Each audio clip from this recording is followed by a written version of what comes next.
56 വർഷത്തിന് ശേഷം മഞ്ഞുമലയിൽ നിന്ന് കണ്ടെത്തിയ മലയാളി സൈനികന്റെ മൃതദേഹം ജന്മനാടായ ഇലന്തൂരിലെത്തിക്കും.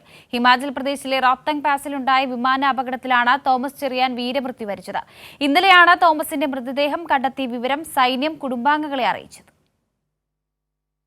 രാജ്യചരിത്രത്തിലെ ഏറ്റവും ദൈർഘ്യമേറിയ തിരിച്ചുനൊടുവിലാണ് സൈന്യം തോമസ് ചെറിയാൻ അടക്കമുള്ള 4 പേരുടെ മൃതദേഹങ്ങൾ കണ്ടെത്തിയത്. 1968-ലുണ്ടായ വിമാനാപകടത്തിൽ 102 പേർ മരിച്ചെങ്കിലും 9 പേരുടെ മൃതദേഹങ്ങൾ മാത്രമാണ് ഇതുവരെ കണ്ടെത്തിയത്. ആറന്മുള പോലീസ് മുഖേനയാണ് കുടുംബത്തെ സൈന്യം മൃതദേഹം കണ്ടെത്തിയ വിവരം അറിയിച്ചത്. വീരമൃത്യു വരിച്ച തോമസ് ചെറിയാന്റെ മൃതദേഹം നാട്ടിലെത്തിക്കാൻ നടപടികൾ സൈന്യം ആരംഭിച്ചതായി കുടുംബം. ബോഡി കണ്ടെത്തി. ഇത് കുറച്ച് ഏറെ വാഹനങ്ങളൊന്നും ചെല്ലാത്ത സ്ഥലത്താണ്.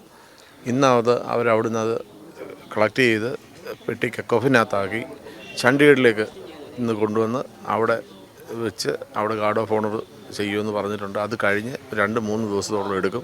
ബാക്കി അവിടെ കുറേ പ്രൊസീജിയർ കഴിഞ്ഞ് തിരുവനന്തപുരത്ത് എത്തിക്കുമെന്നാണ് ഇതുവരെയുള്ള വിവരം. തോമസ് ചെറിയാന്റെ മൃതദേഹം ഇലന്തൂരിലെത്തിച്ച മതാചാര പ്രകാരം തന്നെ സംസ്കാര ചടങ്ങുകൾ നടത്തും.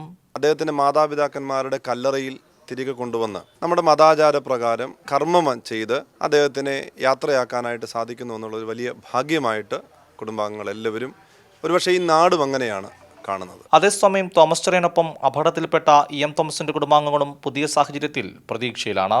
ഞങ്ങൾക്ക് പ്രതീക്ഷയുണ്ട്. ഓരോന്നും അറിയുമ്പോൾ ഞങ്ങളുടെ ആളിനെയും കിട്ടുമല്ലോ എന്നുള്ളൊരു പ്രതീക്ഷയുണ്ട്. അതെ, ഞങ്ങൾക്ക് ഇപ്പോഴും പ്രതീക്ഷ. ഞാനിപ്പോ ന്യൂസ് കണ്ടു ഇങ്ങനെ ഇരിക്കുക, അതിനകത്ത് ആളുണ്ടോ എന്ന് ഞാനിങ്ങനെ നോക്കി ഇരിക്കുവായിരുന്നു. കൈരളി ന്യൂസ്, പത്തനംതിട്ട.